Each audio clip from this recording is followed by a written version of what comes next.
ನಮಸ್ತೆ, ಹ್ಯಾಪಿ ಲೈಫ್ಗೆ ಸ್ವಾಗತ. ನಾನು ಶುಭಶ್ರೀ ಶಿವಕುಮಾರ್. ಇವತ್ತಿನ ವಿಡಿಯೋದಲ್ಲಿ ಆಂಧ್ರ ಪ್ರದೇಶದ ರಾಯಲಸೀಮಾ ಭಾಗದಲ್ಲಿರುವಂತಹ ನಂದ್ಯಾಲ ಡಿಸ್ಟ್ರಿಕ್ಟ್ನಲ್ಲಿ ಇರುವಂತಹ ಬೆಲೂಮ್ ಕೇವ್ಸ್ ಬಗ್ಗೆ ನೋಡುವ. ನಂದ್ಯಾಲ ಜಿಲ್ಲೆಯ ತಾಡಿಪತ್ರಿ ಒಂದು ಚಿಕ್ಕ ಪಟ್ಟಣ. ಈ ತಾಡಿಪತ್ರಿಯಿಂದ 30 ಕಿಲೋಮೀಟರ್ ದೂರದಲ್ಲಿ ಉಂಟು ನಾವೀಗ ನೋಡುವ ಬೆಲೂಮ್ ಕೇವ್ಸ್. ಮೊದಲು ನಾವು ಇಲ್ಲಿಗೆ ಹೋಗುವ ದಾರಿಯನ್ನು ಗಮನಿಸುವ.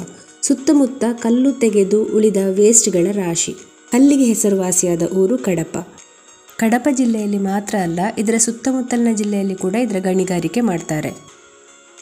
ಬೆಲೂಮ್ ಕೇವ್ಸ್ಗೆ ಹೋಗುವಾಗ ನಮಗೆ ದಾರಿಯಲ್ಲಿ ಅಲ್ಲಲ್ಲಿ ಇದರ ಕಲ್ಲಿನ ಕೋರೆ ಕಾಣಲಿಕ್ಕೆ ಸಿಗ್ತದೆ. ಮತ್ತು ವೇಸ್ಟ್ ಕಲ್ಲುಗಳು, ಸಣ್ಣ ಸಣ್ಣ ಪೀಸ್ ಕಲ್ಲುಗಳು ಅಲ್ಲಲ್ಲಿ ರಾಶಿ ಹಾಕಿಕೊಂಡು ಉಂಟು. ನೆಲದಡಿಯಲ್ಲಿ ಪದರ ಪದರವಾಗಿ ಸಿಕ್ಕುವ ಈ ಕಲ್ಲನ್ನು ಸುತ್ತಮುತ್ತಲಿನ ಸಣ್ಣ ಸಣ್ಣ ಮನೆಗಳ ಗೋಡೆ ಕಟ್ಟಲಿಕ್ಕೆ ಉಪಯೋಗಿಸಿದ್ದು ಕಾಣಬಹುದು. ಗೋಡೆ ಮಾತ್ರವಲ್ಲ, ಕಟ್ಟೆಗಳು, ಕಾಂಪೌಂಡು ಮತ್ತು ಅಂಗಳಕ್ಕೆ ಹಾಸಲಿಗೆ ಕೂಡ ಇದನ್ನೇ ಉಪಯೋಗಿಸಿದ್ದಾರೆ. ಇಲ್ಲಿ ನಾವು ಬೆಳಗ್ಗೆ ಪುಲಿವೆಂದುಲದಿಂದ ಗಂಡಿಕೋಟಕ್ಕೆ ಬಂದ ದಾರಿ ನಿರ್ಜನ ಪ್ರದೇಶ ಆದರೆ, ಗಂಡಿಕೋಟದಿಂದ ಬೆಲೂಮ್ ಕೇವ್ಸ್ಗೆ ಹೋಗುವ ಮಾರ್ಗದಲ್ಲಿ ಹೀಗೆ ಸಣ್ಣ ಸಣ್ಣ ಪೇಟೆ ಸಿಗ್ತದೆ. ಪೇಟೆ ಮತ್ತು ಕಲ್ಲುಗಳ ರಾಶಿ ಕೂಡ. ಸುಮಾರು 10-10:30 ನಾವು ಗಂಡಿಕೋಟದಿಂದ ಹೊರಟದ್ದು. ಅಲ್ಲಿಂದ ಬೆಲೂಮ್ ಕೇವ್ಸ್ಗೆ 60 ಕಿಲೋಮೀಟರ್. ಈ ದಾರಿಯಲ್ಲಿ ನಿಮಗೆ ಚಿಕ್ಕ ಚಿಕ್ಕ ಊರುಗಳು ಸಿಗ್ತವೆ, ಆದರೂ ಕೂಡ ಹೋಟೆಲ್ ಅಂತ ಎಲ್ಲೂ ಸಿಕ್ಕೋದಿಲ್ಲ. ನಮ್ಮ ಹತ್ರ ಹಣ್ಣುಗಳು, ಬಿಸ್ಕೆಟ್ ಇತ್ಯಾದಿ ಇದ್ದದ್ರಿಂದ ಹಾಗೇನು ಪ್ರಾಬ್ಲಮ್ ಆಗಲಿಲ್ಲ. ನಾವು ಮನೆಯಿಂದಲೇ ಸಕ್ಕರೆ, ಲಿಂಬೆಹುಳಿ ಎಲ್ಲ ತೆಕ್ಕೊಂಡೋಗಿದ್ದೆವು ಎಡೆಯಲ್ಲಿ ಜ್ಯೂಸ್ ಮಾಡಿ ಕುಡಿಲಿಕ್ಕೆ. ಇನ್ನೇನು ಸ್ವಲ್ಪ ದೂರದಲ್ಲಿ ಬೆಲೂಮ್ ಕೇವ್ಸ್ ಸಿಗ್ತದೆ ಅಂತ ಹೇಳುವಾಗ ನಮಗೊಂದು ಕಡಪ ಕಲ್ಲು ಹಾಕಿದ ಕಟ್ಟೆ ಸಿಕ್ಕಿತು. ಅಲ್ಲಿ ನಾವು ಜ್ಯೂಸ್ ಮಾಡಿ ಕುಡಿದೆವು. ನಾವು ಕೇವ್ಸ್ ತಲುಪುವಾಗ 11:30 ಕಳೆದಿತ್ತು. ಈ ಕಮಾನಿನೊಳಗೆ ಹೋದ ಮೇಲೆ ಬಲಗಡೆಗೆ ಮಹಾವೀರನ ಒಂದು ದೊಡ್ಡ ಮೂರ್ತಿ ಉಂಟು. ಅದಕ್ಕಿಂತಲೂ ಸ್ವಲ್ಪ ಮುಂದೆ ಹೋದಾಗ ವಾಹನ ಪಾರ್ಕ್ ಮಾಡುವ ಜಾಗ ಸಿಗ್ತದೆ. ಗುಹೆಯ ಒಳಗೆ ಹೋಗಲಿಕ್ಕೆ ನಾವಿಲ್ಲಿ ಟಿಕೆಟ್ ತೆಗಿಬೇಕು. 70 ರೂಪಾಯಿ ಒಂದು ಟಿಕೆಟಿಗೆ. ವಾರದ ಎಲ್ಲ ದಿನ ಬೆಳಗ್ಗೆ 10ರಿಂದ ಸಂಜೆ 5 ತನಕ ಟಿಕೆಟ್ ಕೊಡ್ತಾರೆ. ಈ ಪ್ರವೇಶ ದ್ವಾರದಿಂದ 1.5 ಕಿಲೋಮೀಟರ್, ಅಂದರೆ ಹೋಗಲಿಕ್ಕೆ 1.5 ಕಿಲೋಮೀಟರ್, ಬರಲಿಕ್ಕೆ 1.5 ಕಿಲೋಮೀಟರ್, ಒಟ್ಟು 3 ಕಿಲೋಮೀಟರ್ ನಡಿಲಿಕ್ಕೆ ಇರುವ ಕಾರಣ ನಿಮಗೆ ಬೇಕಾದ ನೀರು ಮತ್ತು ಆಹಾರ ನೀವು ತೆಕ್ಕೊಳ್ಬೇಕಾಗ್ತದೆ ಕೈಯಲ್ಲಿ. ನೋಡಿ, ನಾವೀಗ ಗುಹೆಯೊಳಗೆ ಇಳಿತಾ ಇದ್ದೇವೆ. ಗುಹೆ ಅಂತ ಹೇಳಿದ ತಕ್ಷಣ ನಮಗೆ ಬಾದಾಮಿ, ಅಜಂತ, ಎಲ್ಲೋರಾಗಳಂತಹ ಗುಹಾಂತರ ದೇವಾಲಯಗಳು ನೆನಪಿಗೆ ಬರ್ತವೆ. ನೀರಿಗಾಗಿ ತೋಡಿದ ಸುರಂಗಗಳು, ಸಾರಿಗೆ ಸಂಪರ್ಕಕ್ಕಾಗಿ ಮಾಡಿದ ಸುರಂಗ ಮಾರ್ಗಗಳು, ಗಣಿಗಾರಿಕೆಗಾಗಿ ತೋಡಿದ ಗುಹೆಗಳು ನಮ್ಮ ಮನಸ್ಸಿನಲ್ಲಿ ಹಾದು ಹೋಗ್ತವೆ. ಇವೆಲ್ಲ ಮಾನವ ನಿರ್ಮಿತ ಗುಹೆಗಳು. ಆದರೆ ನಾವೀಗ ನೋಡ್ತಾ ಇರೋದು ನೈಸರ್ಗಿಕವಾಗಿ ರೂಪುಗೊಂಡಂತಹ ಗುಹೆ. ಭಾರತದಲ್ಲಿ ಮೇಘಾಲಯದಲ್ಲಿ ಅತಿ ದೊಡ್ಡ ನೈಸರ್ಗಿಕ ಗುಹೆ ಇದ್ದರೆ ಅತಿ ಆಳದ ಗುಹೆ ಇರೋದು ಆಂಧ್ರದಲ್ಲಿ. ಆಂಧ್ರದಲ್ಲಿ ಈ ಬೆಲೂಮ್ ಕೇವ್ಸ್ ಅಲ್ಲದೆ ಬೋರಾ ಕೇವ್ಸ್, ಯಗಂಟಿ ಕೇವ್ಸ್ ಇತ್ಯಾದಿ ಕೆಲವು ಗುಹೆಗಳು ಉಂಟು. ನೈಸರ್ಗಿಕ ಗುಹೆಗಳಲ್ಲೂ ಹಲವು ವಿಧಗಳುಂಟು. ಅವುಗಳು ಉಂಟಾದ ರೀತಿಗೆ ಅನುಗುಣವಾಗಿ ಅವುಗಳಿಗೆ ಹೆಸರು ಕೊಟ್ಟಿದ್ದಾರೆ ಭೂಗರ್ಭಶಾಸ್ತ್ರಜ್ಞರು. ಸೊಲ್ಯೂಷನ್ ಕೇವ್ಸ್, ಲಾವಾ ಟ್ಯೂಬ್ ಅಂದರೆ ಒಂದು ಕಾಲದಲ್ಲಿ ಲಾವಾರಸ ಹೊರಬಂದು ಆದಂತಹ ಗುಹೆ. ಗ್ಲೇಷಿಯರ್ ಕೇವ್ ಅಂದರೆ ಹಿಮ ಇರುವ ಜಾಗಗಳಲ್ಲಿ ಹಿಮ ಗಟ್ಟಿ ಕಟ್ಟುವಾಗ ಉಂಟಾದ ಗುಹೆ ಇತ್ಯಾದಿ. ನಮ್ಮ ಈ ಬೆಲೂಮ್ ಕೇವ್ ಒಂದು ಸೊಲ್ಯೂಷನ್ ಕೇವ್, ಅಂದರೆ ನೀರಿನಲ್ಲಿ ಕರಗುವ ಜಾತಿಯ ಕಲ್ಲುಗಳು ಕರಗಿ ಉಂಟಾದ ಗುಹೆ. ಹೀಗೆ ಒಂದು ಗುಹೆ ಉಂಟಾಗಲಿಕ್ಕೆ ಲಕ್ಷಾಂತರ ವರ್ಷಗಳು ಬೇಕು. ಇಲ್ಲಿರುವುದು ಬ್ಲ್ಯಾಕ್ ಲೈಮ್ ಸ್ಟೋನ್. ಇದು ನೀರಿನಲ್ಲಿ ಕರಗ್ತದೆ. ಈ ಬ್ಲ್ಯಾಕ್ ಲೈಮ್ ಸ್ಟೋನ್ ಭೂಮಿಯ ಅಡಿಯಲ್ಲಿ ಹರಿಯುವ ನೀರಿನಲ್ಲಿ ಕರಗಿ ಆದಂತಹ ಗುಹೆ ಇದು.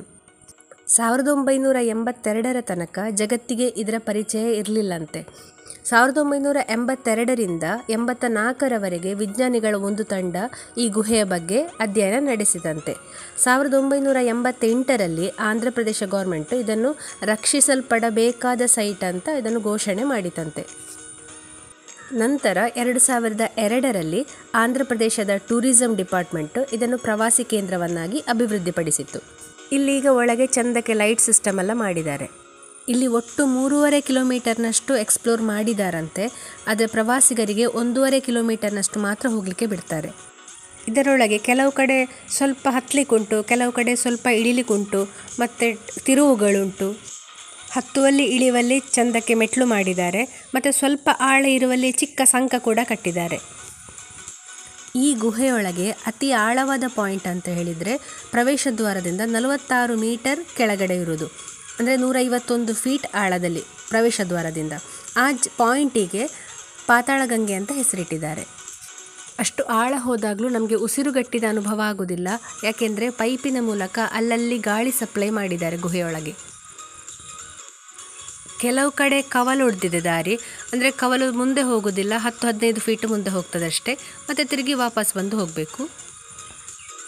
ನೋಡಿ ಕಲ್ಲಿನ ಬಣ್ಣ ಹೇಗುಂಟು ಅಂತ.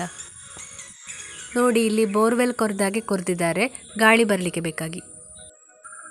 ನಾವು ಬೋರ್ವೆಲ್ ಮಾಡುವಾಗ ಎಡೆಯಲ್ಲಿ ಡ್ರೈ ಗ್ಯಾಪ್ ಸಿಗ್ತದಲ್ಲ 1-2 ಫೀಟ್, ಅದು ಕೂಡ ಸ್ವಲ್ಪ ಹೀಗೆ ಇರ್ಬೋದು ಅಂತ ನಾವು ಮಾತಾಡಿಕೊಂಡೆವು. ಕೆಲವು ಕಡೆ ಸ್ವಲ್ಪ ವಾಸನೆ ಬರೋದು ಬಿಟ್ಟರೆ ಚಂದವಾಗಿ ನೀಟಾಗಿ ಮೇಂಟೈನ್ ಮಾಡಿದ್ದಾರೆ ಅಂತ ಹೇಳ್ಬೋದು. ಹತ್ತುವಲ್ಲಿ ಇಳಿಯುವಲ್ಲಿ ಎಲ್ಲ ರೈಲಿಂಗ್ಸ್ ಕೊಟ್ಟ ಕಾರಣ ನಮಗೆ ಅಷ್ಟೆಂತ ಕಷ್ಟ ಅಂತ ಅನಿಸೋದಿಲ್ಲ. ಸಾಧಾರಣ ಎಲ್ಲ ಪ್ರವಾಸಿ ತಾಣಗಳಲ್ಲಿ ಇರುವ ಹಾಗೆ 10 ನಿಮಿಷದಲ್ಲಿ ಫೋಟೋ ತೆಗೆದುಕೊಡುವವರು ಇದರೊಳಗೂ ಕೂಡ ಇದ್ದರು. ಫೋಟೋ ತೆಗೆಯುವ ಹುಡುಗ ಫಿಸಿಕ್ಸ್ ಟೆಕ್ಸ್ಟ್ ಬುಕ್ ಇಟ್ಕೊಂಡು ನೋಟ್ಸ್ ಬರೀತಾ ಇದ್ದ. ಕೇಳಿದರೆ ಅವನು ಕಾಲೇಜ್ ವಿದ್ಯಾರ್ಥಿಯಂತೆ, ಪರೀಕ್ಷೆಗೆ ತಯಾರಾಗ್ತಾ ಇದ್ದೇನೆ ಅಂತ ಹೇಳಿದ. 100 ರೂಪಾಯಿ ಕೊಟ್ಟು ನಾವು ಕೂಡ ಒಂದು ಫೋಟೋ ತೆಗೆಸಿಕೊಂಡಿದ್ದೇವೆ ಇಲ್ಲಿ. ಇಷ್ಟೆಲ್ಲ ನೋಡಿ ಹೊರಗೆ ಬರುವಾಗ ಮಧ್ಯಾಹ್ನ 2 ಆಗಿತ್ತು. ನಮಗೆ ಜೋರು ಹಸಿವೆ ಆಗ್ತಾ ಇತ್ತು, ಆದರೆ ಇಲ್ಲಿರುವುದು ಒಂದೇ ಹೋಟೆಲ್, ಅದು ವೆಜ್ ನಾನ್ ವೆಜ್ ಮಿಕ್ಸ್ ಇರುವಂಥದ್ದು. ಹಾಗಾಗಿ ನಮ್ಮ ಹತ್ರ ಇರುವ ಹಣ್ಣು ಹಂಪಲಿನಲ್ಲೇ ನಾವು ಸುಧಾರಿಸಿಕೊಳ್ಬೇಕಾಯಿತು. ಇನ್ನು ನಮ್ಮ ಮುಂದಿನ ಡೆಸ್ಟಿನೇಷನ್ ಶ್ರೀಶೈಲ. ನಮ್ಮ ಪ್ಲ್ಯಾನ್ ಪ್ರಕಾರ ಬೇಲಂ ಕೇವ್ಸ್ನಿಂದ ಹೊರಡುವಾಗ 4-5 ಆಗ್ಬೋದು, ನಂತರ ನಂದ್ಯಾಲದಲ್ಲಿ ಹಾಲ್ಟ್ ಮಾಡ್ಬೋದು ಅಂತ ಇತ್ತು. ಆದರೆ ನಾವು ಬೆಳಗ್ಗೆ ಬೇಗ ಹೊರಟ ಕಾರಣ, ಅಂದರೆ ನಾವು ಅಂದುಕೊಂಡಂದು 8 ಗಂಟೆ ಅಂದಾಜಿಗೆ ಹೊರಡೋದು ಅಂತ, ನಾವು 6 ಗಂಟೆಗೆ ಹೊರಟಿದ್ದೇವೆ. ನಮಗೆ ತುಂಬ ಸಮಯ ಸೇವ್ ಆಯಿತು. ಬೇಲಂ ಕೇವ್ಸ್ನಿಂದ ನಂದ್ಯಾಲಕ್ಕೆ 67 ಕಿಲೋಮೀಟ್ರ್. ಮಾರ್ಗ ಅಷ್ಟು ಒಳ್ಳೆಯದಿಲ್ಲ. ಗೂಗಲ್ ಪ್ರಕಾರ 67 ಕಿಲೋಮೀಟರ್ ಹೋಗಲಿಕ್ಕೆ 1 ಗಂಟೆ 50 ನಿಮಿಷ ಬೇಕು.